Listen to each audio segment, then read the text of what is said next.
Jordan and I were down in DC, so we weren't able to cover some of these corruption stories that we wanted to, so that's why I'm doing this today. And we are going to be headed out in the first week of October, I think around October 2nd or 3rd, going out to the Midwest and talking to regular people about the disappearing middle class. We've already advertised this on our Facebook page, so if you have anyone who you think would be a great subject for a story, or anybody who would benefit from our coverage or a story that no one has talked about, then please let us know. Message us at TYT Politics, and we'd love to hear from you. We'd love to talk to you. So that's the new way of doing journalism. We're crowdsourcing, trying to find the right stories to talk about, the ones that no one else is talking about in the mainstream media. So let us know in the messages at TYT Politics. But because we were in DC, as I said, we were unable to talk about some of the corruption stories that have been leaking out, dripping out of WikiLeaks and Guccifer 2.0, the hacker with the mostest. He's the best, and he's giving us all this very interesting information, especially about, which is the first story I'll start off with, the Obama appointees to the ambassador position. So this is from The Observer. Basically, WikiLeaks came out with a master list of these ambassadors and the amount that they had donated to the Democrats, and how that correlated, obviously, with the positions that they were given. So that was part of it. Jordan talked about that extensively yesterday in his video. Check it out. It's here on Facebook, or go to youtube.com/TYTpolitics. But I will read directly from this Observer article. You guys should look it up. It's entitled WikiLeaks Guccifer 2.0, Obama sold off public offices to donors. So yes, they talk about all of these leaks that have come out.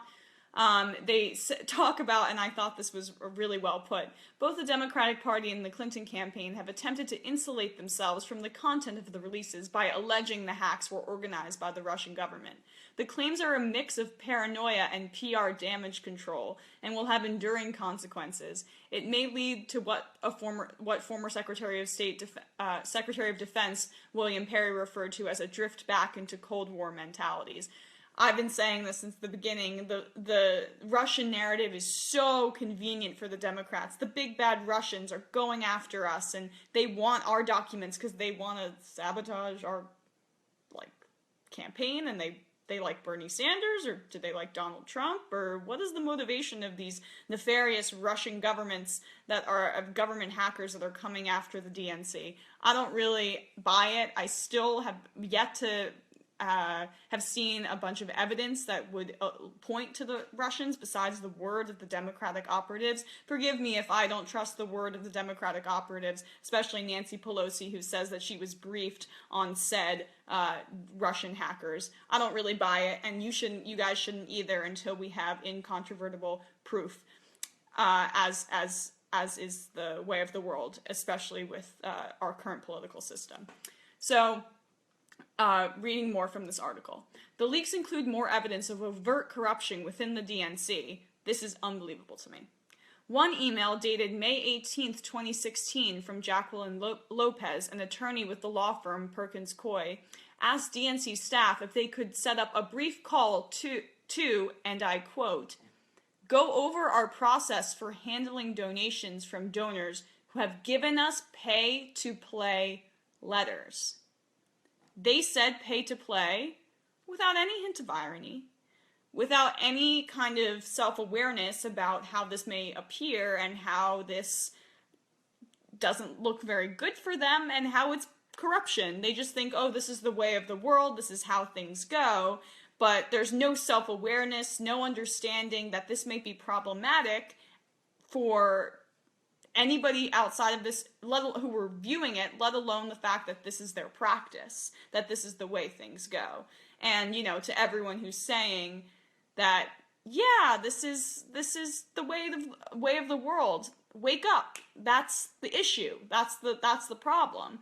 The fact that you think this is the way of the world, when it shouldn't be. This is America. This isn't some, I hate to generalize, but third world country where you can they don't have a structured system of government where, you know, people can come in with buckets of money and buy their elected officials.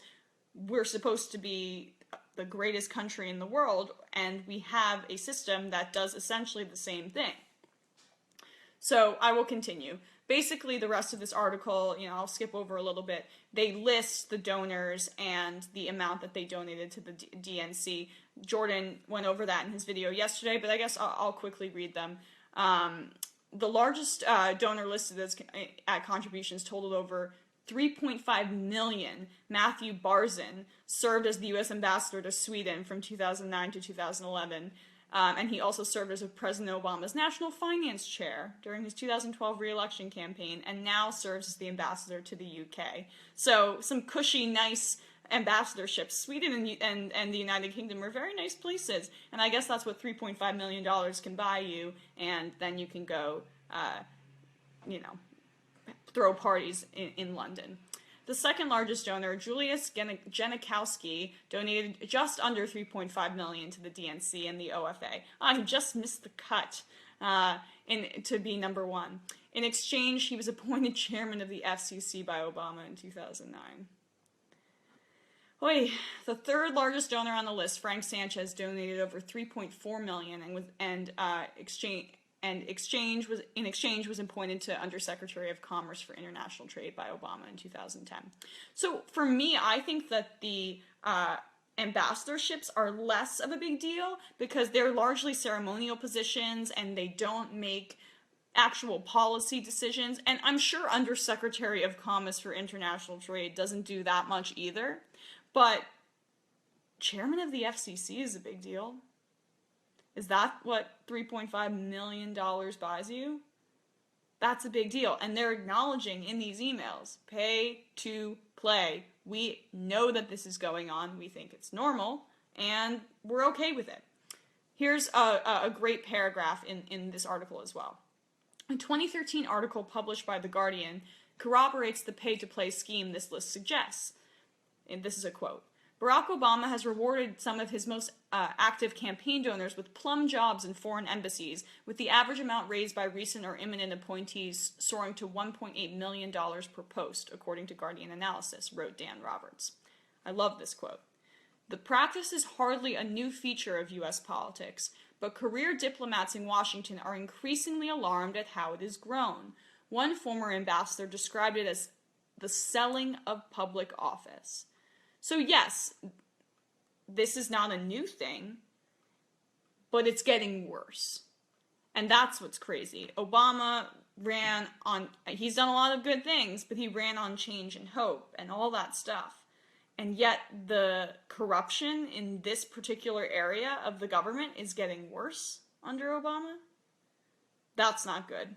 And lastly, this Observer article writes, Politico, the New York Times, and several other news outlets opted to report solely on the fact that there was a new leak, citing a statement from DNC Chair Donna Brazile, who claims the DNC is the victim of a Russian cyber attack without delving into the specifics of the content.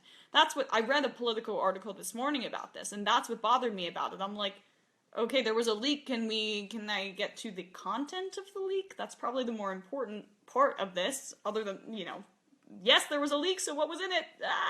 Please tell us. But Politico and the New York Times aren't that interested in telling us because they are, you know, they think this is par for the course. They don't really see a big deal. I don't think there's anything nefarious behind it. They just, when you and I would read these documents, say we were culling through these, or, you know, I was reading some of this stuff, that's what stands out to you is the pay to play. But to them, they're like, yeah, that's normal. Like, why do we need to report on that? Come on.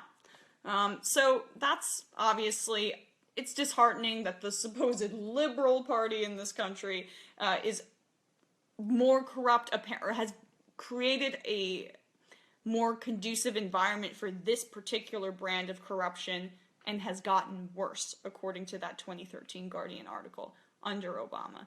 So disappointing, because obviously we need these liberals. That's what, you know, the mainstream media thinks they are. We're apparently insane people to them. But the liberals are supposed to be, the progressives are supposed to be the ones looking out for us and fighting this kind of stuff, and yet they are making it worse. So that's incredibly frustrating, obviously.